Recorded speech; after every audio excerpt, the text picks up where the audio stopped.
The HP Outdoors Waterfowl podcast is fueled by Eukanuba. If you want to get the most of your dog in your training sessions, you need nutrition that holds nothing back. Eukanuba's new premium performance lineup is built with the nutrients dogs need to help unleash their max potential. That starts with providing energy that matches their efforts, supporting optimal nutrient delivery, and supporting post-exercise recovery. Check out the new Eukanuba premium performance lineup and find your dog's fuel at eukanubasportingdogs.com. You are listening to the HP Outdoors Waterfowl Podcast.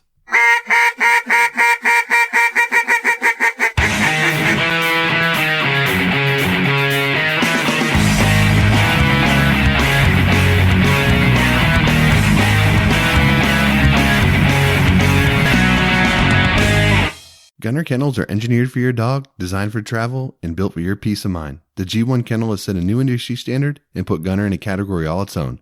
They were started to protect your pet, and it continues to be at the center of everything that they do. Gunner is dedicated to building the best and safest pet travel crate on the market because man's best friend deserves man's best kennel. Check out their G1 series of kennels and accessories at gunner.com. Original design, select grade components, superior sound, and unparalleled service. 737 takes exceptional pride in producing the finest quality, best built premium calls on the market today. They're made right here in America, and they're offered only direct to consumers through their website. Shipping in the U.S. is always free, and international orders are also accepted online. A 20-day money-back guarantee and lifetime warranty accompanies every call purchased. 737 Duck Calls. Lead the flock. All right, here we are, lesson 2 in module 4, where we're going to talk about gaining permission on private property. This is one of the most popular episodes we've ever done on the show. We talked about how to do this a while back, but it's something that I think is always good to revisit and refresh and just discuss the best ways to go about this.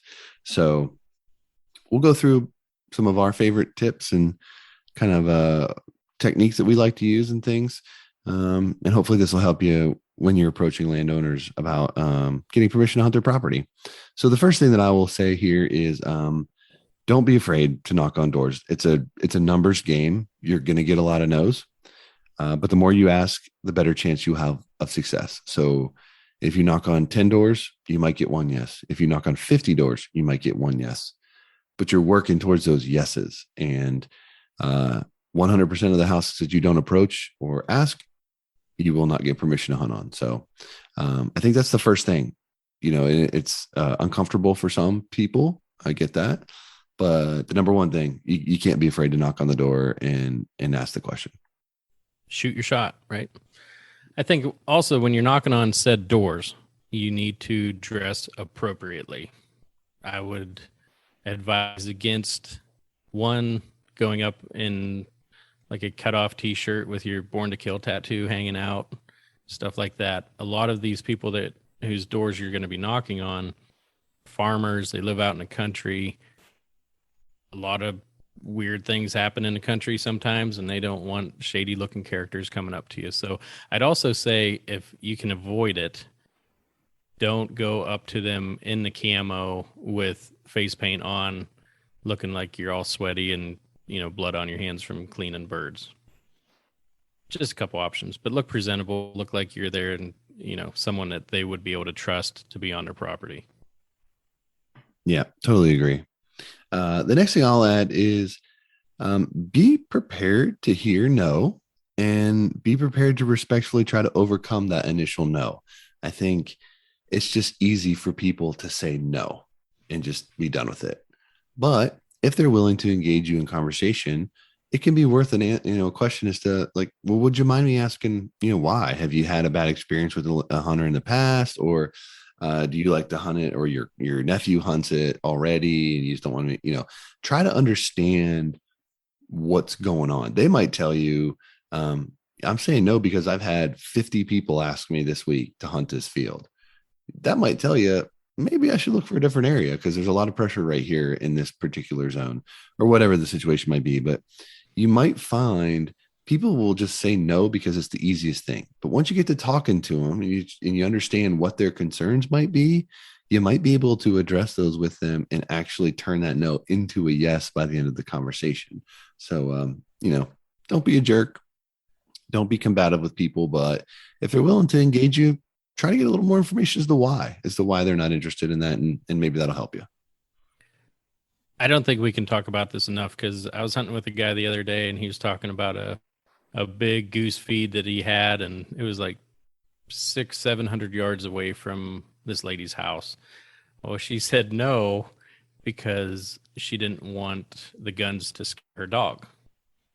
Valid point, her dog's her baby, whatever. I said, well, did you ask her, what you can do to make your dog more comfortable? Could you take some treats? Can you do other things? And there was no follow-up question, which was kind of disappointing to hear, but it happens, right? And I think, before another tip, before you go up and knock on someone's door, there's so many ways to find out information about the landowner. You can use Base Map, you can use Onyx, you can, most county websites, you can go in and find landowner information. If you can go up and call them by their last name, Mr. Smith, hi, nice to meet you, Mrs. Smith, my name is Dan, going up and showing that level of respect and research goes a long way. And right out of the gate, it's more respectable as a landowner to some people might be creeped out by it. Like, how do you know my name? It's probably on their mailbox, but know as much as you can about them. And also those apps will show the outline of their property. So, that if there are birds there that you want to hunt, you can say, I know in this 80 acres, whatever it may be, I'd like to hunt on this back corner. Going in with as much information as possible is very beneficial. Yep. And you touched on it, about being respectful and things. It's also pay attention to the time of day or the circumstances of which you're approaching people's houses. So it's generally good to, don't come up to the house early in the morning. Try to avoid dinner time. Sundays is also a day for many that would be, very inconvenient for you to come to their home and ask. So just kind of play your cards right. If you see a guy out in the field on a tractor, like, don't try to flag him down. He's got work to do, that kind of thing. So be respectful when you're approaching these folks. If you catch them at bad times, you're more likely to have them be annoyed and just shut it down immediately and be like, no. So, put the chips, stack the cards in your favor and at least show up at a time that makes sense. Yeah. And I think, one thing that gives a ton of no's is when you treat property like garbage, right? If that's your property and you're allowing people to hunt there, you're taking a little bit of liability, a little bit of risk, letting people hunt on your property. And, you're not cleaning up after yourself, trash or shotgun hauls out in the middle of the field. And they do check on that. And those are guaranteed no's, not just for you the next time, but for all hunters. Like, if I don't know if there's anything else that would shut down a field quicker than leaving garbage in someone's field. Yeah, definitely true. And also along that land, if you get permission from a landowner and they give you specific instructions about one thing or the other, you better follow those instructions. So if they say, close the gate behind you because I don't want the cows to get out, make sure that gate is closed. If they say, don't drive in my field because I don't want you to rut stuff up, don't drive in the field, right? One time pushing it too far will be the last time, right? Because they're just going to be like, hey, I asked you to do this. You couldn't follow that. So we're finished here. Those things matter. That really seemed like the going narrative the last few years in North Dakota too, right? Like, it's pretty much open hunting, but you have to go and ask permission to hunt. But pretty much everyone says yes. They say if it's not posted, you can hunt it. People still, go and ask permission. But all the out-of-staters were going, just driving in fields, rutting up fields, and before you know it, you have hundreds, if not thousands of acres that are now posted. And there's almost no coming back from that. And it's just from a few guys that, they might hunt it once every 10 years. They go on a trip and they could care less. They're not carrying decoys out to where they need to be. And that would do it. Shut it down right there. And, Josh, you spoke about, waving a farmer down and, something not to do. But, if you go to a farm and you see an older farmer like offering to help do some work around the farm, will get you a yes quicker than it will no. If you offer to throw some hay, or, if you do see cows, I know our buddy Tim, it might be for deer hunting, but he stops and always chases cows with the neighbor just so he can get hunting permission. So, helping out around these places can really, really, really help you. Yeah. And the thing is too, once you get permission, that's when the work really starts, right? Maintaining that permission is even harder, because now you've got it and you want to protect it to the best of your ability. So, things like saying thank you, sending Christmas cards, dropping off, Christmas ham, or whatever it is that makes sense, whatever kind of, beer they like to drink, or whatever it is, that shows your appreciation to the landowner. Make sure you take the time to do those kinds of things.